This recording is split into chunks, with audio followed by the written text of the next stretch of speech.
ನಮಸ್ಕಾರ, ರಾಜ್ ನ್ಯೂಸ್ ಲೈವ್ಗೆ ಸುಸ್ವಾಗತ. ಇಂದಿನ ಸುದ್ದಿಗಳನ್ನು ನೋಡೋಣ.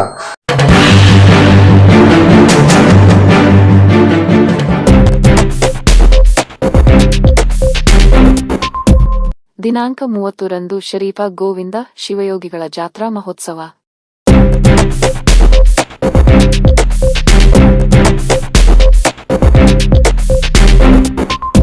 ವೈಟ್ ಬೋರ್ಡ್ ವಾಹನದಲ್ಲಿ ಬಾಡಿಗೆ ಹೊಡೆಯುವುದನ್ನು ನಿಲ್ಲಿಸುವಂತೆ ಮನವಿ.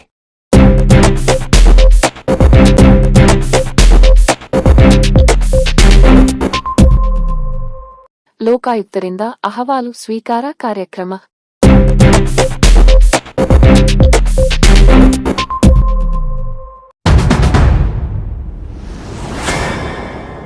ಶ್ರೀ ಶರೀಫ ಶಿವಯೋಗಿ ಮತ್ತು ಶ್ರೀ ಗುರು ಗೋವಿಂದ ಶಿವಯೋಗಿ ಮಂದಿರ ಟ್ರಸ್ಟ್ ಆಶ್ರಯದಲ್ಲಿ 16ನೇ ವರ್ಷದ ಜಾತ್ರಾ ಮಹೋತ್ಸವ ಮತ್ತು ಅನ್ನ ಸಂತರ್ಪಣೆ ನಡೆಯಲಿದೆ ಎಂದು ಶ್ರೀ ಶರೀಫ ಶಿವಯೋಗಿ ಮತ್ತು ಶ್ರೀ ಗುರು ಗೋವಿಂದ ಶಿವಯೋಗಿ ಮಂದಿರದ ಚಿದಾನಂದ ಹರಿಜನ ತಿಳಿಸಿದ್ದಾರೆ. ಶ್ರೀ ರುದ್ರಮುನಿ ಸ್ವಾಮಿಗಳು ಹಿರೇಮಠ ಅವರು ದಿವ್ಯ ಸಾನ್ನಿಧ್ಯ ವಹಿಸಲಿದ್ದಾರೆ.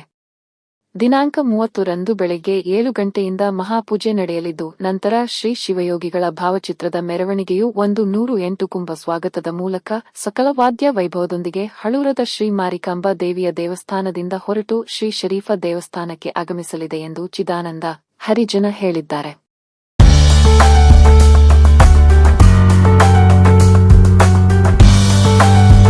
ಕೆಲವರು ವೈಟ್ ಬೋರ್ಡ್ ವಾಹನದಲ್ಲಿ ಬಾಡಿಗೆ ಹೊಡೆಯುತ್ತಿದ್ದು, ಅಂಥವರ ಮೇಲೆ ಕಾನೂನು ಕ್ರಮ ಕೈಗೊಳ್ಳುವಂತೆ ಶ್ರೀ ಮಾರಿಕಾಂಬಾದೇವಿ ಟ್ಯಾಕ್ಸಿ ಮಾಲೀಕರ ಹಾಗೂ ಚಾಲಕರ ಸಂಘದವರು ಬುಧವಾರ ತಹಶೀಲ್ದಾರರಿಗೆ, ಪಟ್ಟಣ ಪಂಚಾಯತ ಮುಖ್ಯಾಧಿಕಾರಿಗಳಿಗೆ, ಸಿಪಿಐ ಅವರಿಗೆ, ಪಟ್ಟಣ ಪಂಚಾಯತ ಅಧ್ಯಕ್ಷರಿಗೆ ಮನವಿ ಸಲ್ಲಿಸಿದರು.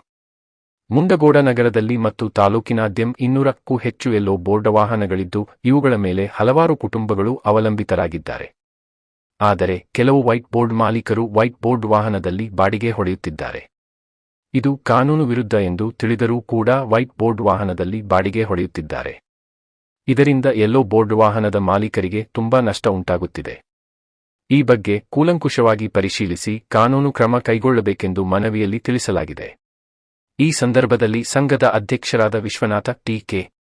ಸತ್ಯಶೀಲನ್, ಗಣೇಶ ಶಿರಾಲಿ, ಸಂಘದ ಸದಸ್ಯರು, ಪದಾಧಿಕಾರಿಗಳು ಇದ್ದರು.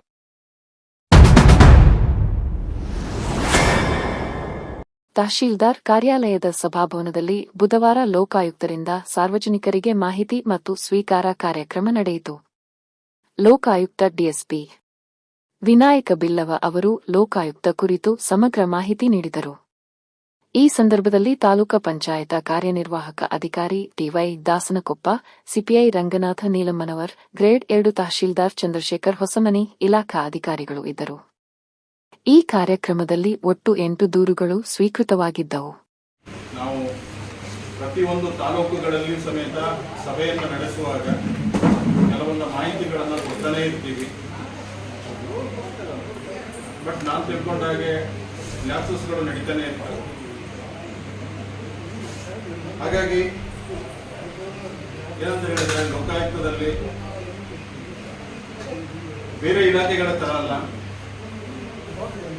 ಸಂವಿಧಾನಾತ್ಮಕವಾಗಿ ಆದಂತಹ ಒಂದು ಸಂಸ್ಥೆ ಇದೆ. ಈ ಸಂಸ್ಥೆಯಲ್ಲಿ 2 ವಿಂಗ್ ಇರುತ್ತೆ. ಒಂದು ಜಸ್ಟಿಸ್ ವಿಂಗ್ ಇರುತ್ತೆ, ಮತ್ತೊಂದು ಪೊಲೀಸ್ ವಿಂಗ್ ಇರುತ್ತೆ. ಈ ಲೋಕಾಯುಕ್ತ ಆಕ್ಟ್ಗಳನ್ನ ಸೋಮೋಟೋ ಪ್ರಕರಣವನ್ನ ದಾಖಲುಗಳು ಜಸ್ಟಿಸ್ ಮಾಡ್ಕೊಳ್ತಾರೆ. ಪ್ರಿವೆನ್ಷನ್ ಆಫ್ ಕರಪ್ಷನ್ ಆಕ್ಟ್ ಅಂತ ಏನಿದೆ, PC ಆಕ್ಟ್ 1980 ಅಮೆಂಡ್ಮೆಂಟ್ ಅದು. ಸೊ ಆ ಆಕ್ಟ್ ಅಲ್ಲಿ ಆಗುವಂತ ಕೇಸ್ಗಳನ್ನ ನಾವು ವಿಂಗಿನವರು ನಾವು ಮಾಡ್ಕೊಳ್ತೀವಿ. ಅದರಲ್ಲಿ ಯಾವುದೇ ಒಬ್ಬ ವ್ಯಕ್ತಿ ಸಾರ್ವಜನಿಕ ನೌಕರನ ಅಕ್ರಮ ಆಸ್ತಿ ಆಗಿರಲಿ ಅಥವಾ ಲಂಚ ಪ್ರಕರಣ ಆಗಿರಲಿ, ಬೇರೆ ಯಾವುದೇ ವಿಷಯಕ್ಕೆ ಸಂಬಂಧಿಸಿದಂತೆ ನಾವು ಕೇವಲ PC act and Lokayukta act ಅಲ್ಲಿ ಮಾತ್ರ ಈ ವಿಂಗ್ ಅಲ್ಲಿ ಕರ್ತವ್ಯಗಳನ್ನು ನಿರ್ವಹಿಸುತ್ತೇವೆ. ಆದರೆ ಲೋಕಲ್ ಪೊಲೀಸ್ ಅಥವಾ ಸಿವಿಲ್ ಮ್ಯಾಟರ್ಗೆ ಸಂಬಂಧಿಸಿದಂತೆ ಯಾವುದೇ ಪ್ರಕರಣವನ್ನು ಲೋಕಾಯುಕ್ತದಲ್ಲಿ ಸ್ವೀಕರಿಸುವುದಿಲ್ಲ. ಹೆಚ್ಚಿನ ಏನಾಗುತ್ತೆ ಅಂತ ಹೇಳಿದ್ರೆ, ಜನರಿಗೆ ಮಾಹಿತಿಯ ಕೊರತೆಯಿಂದ ಕೆಲವು ಕಡೆಯಲ್ಲಿ ಅವರು ಕೆಲವೊಂದು ಪ್ರಕರಣಗಳನ್ನು ನಮ್ಮಲ್ಲಿಗೆ ತಗೊಂಡ್ಬರ್ತಾರೆ. ಸಮಸ್ಯೆ ಏನಂತ ಹೇಳಿದ್ರೆ, ಇಲಾಖೆಯಲ್ಲಿ ನೀವು ತಾಲೂಕು ಮಟ್ಟದ ಎಲ್ಲ ಅಧಿಕಾರಿಗಳಿದ್ದೀರಿ.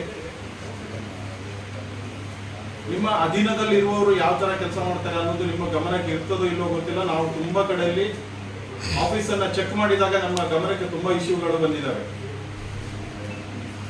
ಇನ್ವಾರ್ಡ್ ಇದ್ರೆ ಔಟ್ ವಾರ್ಡ್ ಅಲ್ಲಿ ಎಂಟ್ರಿ ಇರೋದಿಲ್ಲ, ಬಂದಿದ್ದು ಪೇಪರ್ ಎಲ್ಲಿಗೆ ಹೋಗಿದೆ ಅಂತ ಇರಲ್ಲ, ಕ್ಯಾಶ್ ಬುಕ್ ಎಂಟ್ರಿ ಮಾಡಿರಲ್ಲ, ಕೈಯಲ್ಲಿ ಹ್ಯಾಂಡಲ್ಲಿ. ಮೊನ್ನೆ ಒಂದ್ ಕಡೆ ನಾವು ಟ್ರ್ಯಾಪ್ ಮಾಡಿದೀವಿ, ಒಬ್ಬ ವ್ಯಕ್ತಿಯನ್ನ ಟ್ರ್ಯಾಪ್ ಮಾಡಿದಾಗ ಅವನ ಕ್ಯಾಶ್ ಬುಕ್ ಅಲ್ಲಿ 2,500 ಬರ್ತಿದ್ದ, ಅವನ ಕಿಸೆಯಲ್ಲಿ 15,000 ಇತ್ತು. 12,500 ಇತ್ತು. ಹಾಗೇನಾಯ್ತು, ನಾವು 2,500 ಮಾತ್ರ ಕನ್ಸಿಡರ್ ಮಾಡೋದು, 10,000 ಇಲ್ಲಿಗಲ್ ಅಂತ ಟ್ರೀಟ್ ಮಾಡೋದು. ಸೊ ಕ್ಯಾಶ್ ಬುಕ್ ಅನ್ನ ಯಾಕೆ ಮೇಂಟೈನ್ ಮಾಡ್ಬೇಕು ಆಫೀಸಲ್ಲಿ ಅನ್ನೋದನ್ನ ನಾವು ಪ್ರತಿ ಸಾರಿ ಹೋದಲ್ಲಿ ಎಲ್ಲ ಹೇಳ್ತಾ ಇರ್ತೀವಿ, ಮೀಟಿಂಗ್ ಅಲ್ಲಿ ಹೇಳ್ತಾರೆ. ಸಾಹೇಬರು ತುಂಬಾ ಇನ್ಸ್ಟ್ರಕ್ಷನ್, ಗಂಟೆ ಇನ್ಸ್ಟ್ರಕ್ಷನ್ ಕೊಡ್ತಾರೆ, ಬಟ್ ನೋ ಯೂಸ್. ಮೊನ್ನೆ ಟ್ರ್ಯಾಪ್ ಆದಾಗೆ ಗೊತ್ತಾಗಿರೋದು ನಮ್ಗೆ. ಹೊನ್ನಾವರದಲ್ಲಿ ಒಂದು ಟ್ರ್ಯಾಪ್ ಆಯ್ತು, ಪುಣ್ಯಾತ್ಮ ಹತ್ರ ಅವ್ರ ಹತ್ರ ಅವ್ನು ಕ್ಯಾಶ್ ಬುಕ್ ಬರೋದಿಲ್ಲ, ಇಲ್ಲಿಗಲ್ ಆಗಿ 40,000 ನಮ್ಮ ಕೈಯಲ್ಲಿ ಸಿಕ್ಕಾಗ್ತದೆ. ಸೊ ಏನಂತ ಹೇಳಿದ್ರೆ, ನೀವು 10,000 ಅಲ್ಲ 20,000 ತಗೊಬನ್ನಿ, ಅಥವಾ 50,000 ತನ್ನಿ, ಎಂಟ್ರಿ ಮಾಡ್ಕೊಳ್ಳಿ. ಹೋಗ್ಬೋದು, ಅಷ್ಟಿದೆ ಅಂತ ಎಂಟ್ರಿ ಮಾಡ್ಕೊಂಡು ಹೋಗಿ. ಸೊ ಅನಾವಶ್ಯಕವಾಗಿ ಎಕ್ಸ್ಪ್ಲೇಷನ್ ಕೊಡುವಂತಹ ಸಂದರ್ಭಗಳನ್ನ ನಾವು ಅಧಿಕಾರಿಗಳು ತಂದುಕೊಡ್ತೀವಿ. ಸೊ ಈಗ ನಿಮ್ಮಲ್ಲಿ ಏನಾಗುತ್ತೆ ಅಂತ ಹೇಳಿದ್ರೆ, ಏನೇ ಪ್ರಕರಣಗಳು ಬಂದರೂ ಸಮೇತ ಸಾರ್ವಜನಿಕರ ಸರಿಯಾದ ಮಾಹಿತಿಯನ್ನು ಕೊಡೋದಿಲ್ಲ. ಯಾಕೆ ಅಂತ ಹೇಳಿದ್ರೆ, ಅವ್ರು ಏನ್ ಮಾಡ್ತಾರೆ, ನಿಮ್ಮಲ್ಲಿ ಒಂದು ಅರ್ಜಿಯನ್ನು ಕೊಟ್ಟಾಗ ನಿಮಗೆ ಬರ್ತದೋ ಇಲ್ವೋ, ಬರೋದಿಲ್ವೋ ಇಲ್ವೋ, ಅಥವಾ ಬಂದ್ರೆ ಏನ್ ಮಾಡ್ಬೇಕು, ಅವ್ರಿಗೆ ಒಂದು ಸರಿಯಾದ ಮಾಹಿತಿ ಕೊಟ್ರೆ ಅದು ಮುಂದುವರಿಯುವುದಿಲ್ಲ. ಇಲ್ಲದಿದ್ರೆ ನಿಮ್ದು ಅಲ್ಲದಿದ್ರೆ ಅದನ್ನು ಹಿಂಬರ ಬರೆದು ಕೊಟ್ಟು ಬಿಡಿ, ಇದು ನಮ್ಮ ಇಲಾಖೆಗೆ ಸಂಬಂಧಿಸಿದಲ್ಲ, ಅಥವಾ ನಮ್ಗೆ ಈ ಇದರಲ್ಲಿ ಕೆಲಸ ಮಾಡಲಿಕ್ಕೆ ಬರುವುದಿಲ್ಲ ಅನ್ನೋ ಮಾಹಿತಿಯನ್ನು ಕೊಟ್ಟು ಬಿಡಿ. ಶಾಲೆಗಳಲ್ಲಿ ನಾನೀಗ ಕೇಳಿಲ್ಲ, ಅದರಲ್ಲಿ ಮಣ್ಣಿನ ಶಾಲೆ, ಗೋಡೆಯ ಶಾಲೆಗಳು ಅಂತ ಇದೆ, ಅದನ್ನೆಲ್ಲ ಕೆಲವೆಲ್ಲ 2022 ಶಿಫ್ಟ್ ಆಗಬೇಕು ಅನ್ನುವಂಥದ್ದು ಆರ್ಡರ್ಸ್ ಆಗಿದೆ. ಅದನ್ನೆಲ್ಲ ಲಾಸ್ಟ್ ಟೈಮಲ್ಲೆಲ್ಲ ಚೆಕ್ ಮಾಡಿದ್ದೀವಿ ನಾವು. ಸರ್ಪ್ರೈಸ್ ವಿಸಿಟ್ ಮಾಡಿದಾಗ ನೋಡ್ಕೊಳ್ಳಿ. ಬೇರೆ ಏನಾದರೂ ನಿಮ್ಮ ಸಮಸ್ಯೆಗಳಿದ್ರೆ ಹೇಳಿ, ನಾವು ಮೀಟಿಂಗನ್ನು ಕ್ಲೋಸ್ ಮಾಡ್ತಾ ಇದ್ದೀವಿ.